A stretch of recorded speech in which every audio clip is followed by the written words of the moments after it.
عمرك سألت نفسك يعني إيه الزمن؟ إيه هو الزمن بالظبط؟ أينشتاين كان بيقول إن الزمن ده هو بعد رابع في الكون. طيب ليه أنا ما أقدرش أجيب الزمن ده قدامي كده وأمشي فيه براحتي في أي اتجاه زي ما بيحصل في الأبعاد التلاتة التانيين اللي هما الطول والعرض والارتفاع؟ ليه ما أقدرش أمشي في الزمن براحتي؟ أرجع للماضي وأطلع للمستقبل وأوقف الزمن زي ما أنا عاوز. إشمعنى يعني الزمن ما بقدرش أشوفه بعينيا وما بقدرش أتحرك فيه غير للمستقبل؟ لا، وكمان الحركة دي حركة إجبارية مش اختيارية، يعني مش بإيدي أوقف الحركة للمستقبل ولا أوقف مرور الزمن. وفي حاجة كمان مهمة، هو إن إزاي أنا عايش في الحاضر، وبرغم كده عشان أقدر أشوف أي حاجة من الحاجات لازم الضوء ينعكس عليها وبعدين ينعكس على عينيا عشان أقدر أشوفها. ما هو كده برضه بيستغرق زمن، صح ولا إيه؟ طب مش معنى كده إني بشوف الماضي بتاع الحاجة دي، يعني فرضا مثلا إني شفت حادث عربية قدامي، فأنا عشان أقدر أشوفها محتاج إن الضوء ينعكس عليها وبعدين ينعكس على عيني أنا. طب ما هو كده أنا بشوفها بعد مرور وقت معين وزمن، يبقى ده الماضي بتاع الحادثة مش الحاضر بتاعها، صح ولا مش صح؟ الكلام ده لو صح، طب ما أنا كده هشك في كل حاجة حواليا. أنا كده إيه اللي يضمن لي إني بعيش في الحاضر أصلا؟ ما أنا ممكن أكون بعيش في الماضي بتاع كل الأشياء دي بالظبط كده. في حاجات كتير قوي في الكون بديهية عند الناس، لكن لما تيجي تفكر فيها شوية هتحس إن دماغك بتسحلك في حاجات كتير ملهاش آخر. يعني مثلا انا لو سألتك دلوقتي يعني ايه زمن، فانت لو مش مهتم قوي بالفيزياء هتقولي ببساطة ان الزمن هو الساعات والايام والشهور والسنين. ولو انت ليك علاقة بالفيزياء سواء من قريب او من بعيد، فهتقولي ان الزمن ده هو نسيج الزمكان اللي بيكون كل حاجة في الكون، وان الزمن ده حاجة نسبية بالنسبة لمكان وسرعة تحرك الاشياء، بالظبط زي ما اينشتاين اثبت في نظريته النسبية ان مثلا لو انت سافرت في الفضاء بسرعة عالية فانت الزمن هيعدي عليك ابطأ بكتير من حد موجود على كوكب الارض، بالظبط زي ما بيشرح فيلم انترستيلر لما بطل الفيلم عدى عليه الزمن في الفضاء ابطأ بكتير جدا من بنته مورف اللي كانت عايشة على الارض، ولما رجع بقت بنته اكبر منه في السن.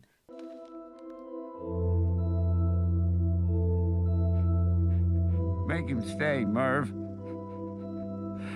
Don't let me leave, Merv.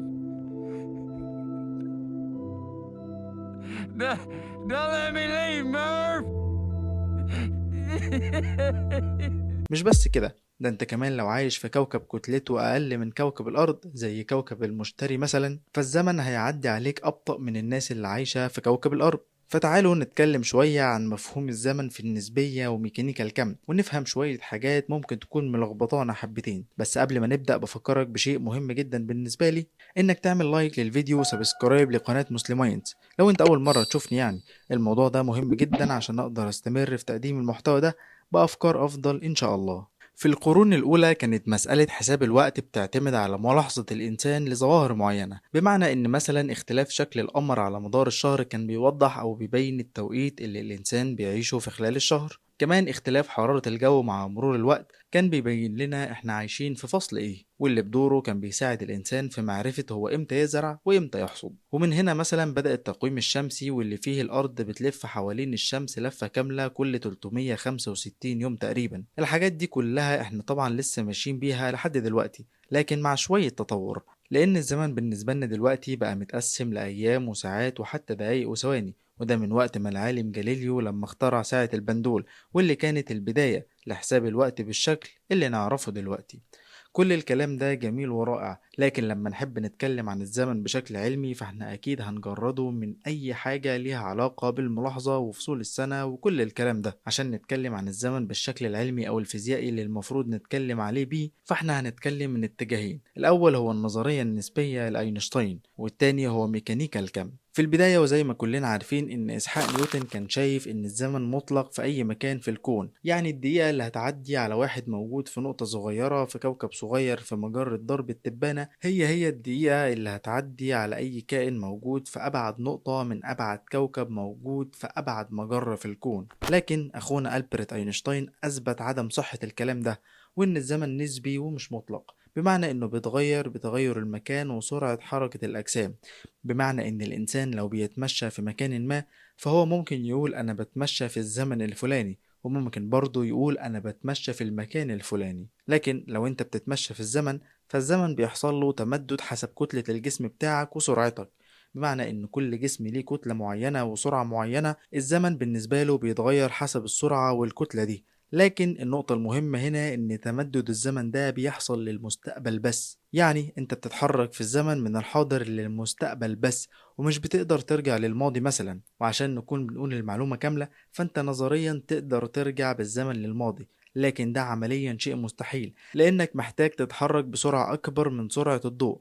وده عمليا برضه شيء مستحيل، لان زي ما احنا عارفين فوتونات الضوء تقريبا ملهاش كتلة، لكن اي جسم احنا هنحركه لازم هيبقى له كتلة، فعمليا مستحيل نعدي سرعة الضوء دي. نرجع تاني لمسألة الزمن ونقول إن أفضل تعريف للزمن هو سريان الأحداث من الماضي للمستقبل عن طريق الحاضر. يعني الزمن بيمشي في اتجاه واحد فقط وهو المستقبل، وما ينفعش نرجع بيه للماضي بأي شكل من الأشكال. وعلى سبيل المثال، لو احنا عندنا كوباية أزاز اتكسرت مليون حتة، فاحنا مستحيل نرجعها لحالتها الأصلية مرة تانية مهما حصل.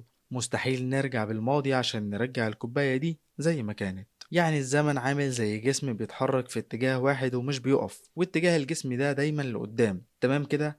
تقول لي لا مش تمام يا مسلماينز، لأن فكرة إن الزمن متحدد له اتجاه معين دي مش موجودة أصلا في قوانين الفيزياء من الأساس. فكرة إن الزمن متحدد له اتجاه واحد دي حاجة كلنا عارفينها وبنلاحظها، لكن فعليا هي مش موجودة في قوانين الفيزياء، لكنها مرتبطة بحاجة تانية في الفيزياء، واللي هي الانتروبي او الفوضى. طيب الكلام ده معناه ايه؟ قبل ما اشرح لك الكلام ده معناه ايه، خليني افكرك تعمل لايك للفيديو وسبسكرايب للقناة. دعمك ليا مهم جدا عشان استمر في تقديم المحتوى ده بافكار افضل ان شاء الله. نرجع تاني لموضوعنا.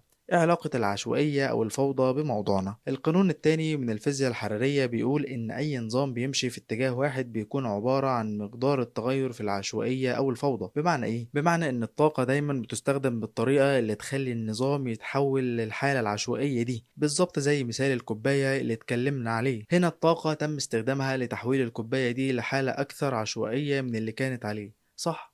بالظبط هو ده اللي بيحصل في الزمن. وعشان تقدر انك تتحرك بالزمن لورا او ترجع للماضي، فانت مطلوب منك طاقة تخلي العشوائية دي تقل بدرجة كبيرة جدا جدا جدا، وده نظريا شيء مستحيل يحصل. طب هل بعد كل الكلام ده نقدر نقول ان في رابط ما بين الزمن والانتروبي او العشوائية؟ علشان نثبت الكلام ده فاحنا محتاجين نفهم شوية عن مفهوم الزمن من خلال ميكانيكا الكم. طب ليه ميكانيكا الكم او الكوانتم بالتحديد؟ لان ببساطة النظرية النسبية بتطبق على الحاجات الكبيرة في الكون، الحاجات اللي بنقدر نشوفها بعينينا أو ما يطلق عليه بالماكرو يونيفيرس. لكن لما نيجي نتكلم عن الأشياء الصغيرة جدا زي الذرات، فاحنا بندرسها من خلال الكوانتم، واللي هو بيطلق عليه المايكرو يونيفيرس. في ميكانيكا الكم لو انت جيت تبص على حركة الذرات لو صورتها فيديو مثلا، هتلاقي ان حركة الذرات دي هتكون هي بدون اختلاف لو خليت الفيديو ده يمشي بالعكس، وده لان هي حركة تكرارية لنفس الشيء بدون اي اختلاف. وده يفسر لنا ليه ميكانيكا الكم بتشوف ان الزمن مطلق، لان باختصار مفيش اي اختلاف بيحصل. وكمان ميكانيكا الكم بتقول ان الطريقة والسرعة اللي بيتحرك بيها الجسم من الماضي للحاضر هي نفس الطريقة والسرعة اللي بيتحرك بيها الجسم من الحاضر للمستقبل. الكلام ده خطير شوية وبيفسر لنا ليه في اختلاف في المجتمع العلمي لحد دلوقتي على التعريف العلمي للزمن. لكن من ضمن الحاجات الشائكة ما بين العلماء ان البعض منهم بيعتقد ان الماضي والحاضر والمستقبل مفيش اي فرق بينهم، التلاتة بيحصلوا في نفس الوقت، واللي بيفرق بينهم بس هي السرعة اللي احنا محتاجين نتحرك بيها عشان نوصل لواحد فيهم.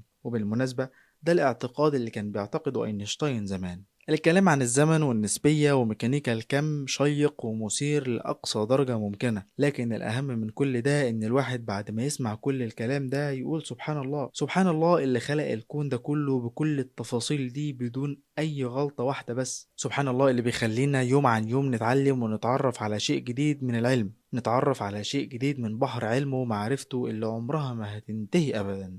سبحان الله. وبكده نكون وصلنا لنهاية كلامنا النهاردة، لكن لسه عندنا حلقات كتير وكلام أكتر عن النسبية وميكانيكا الكم. ما تنساش تعمل لايك للفيديو وسبسكرايب للقناة وتقول لي رأيك في الكومنتات، واستناني في الحلقة الجاية بإذن الله.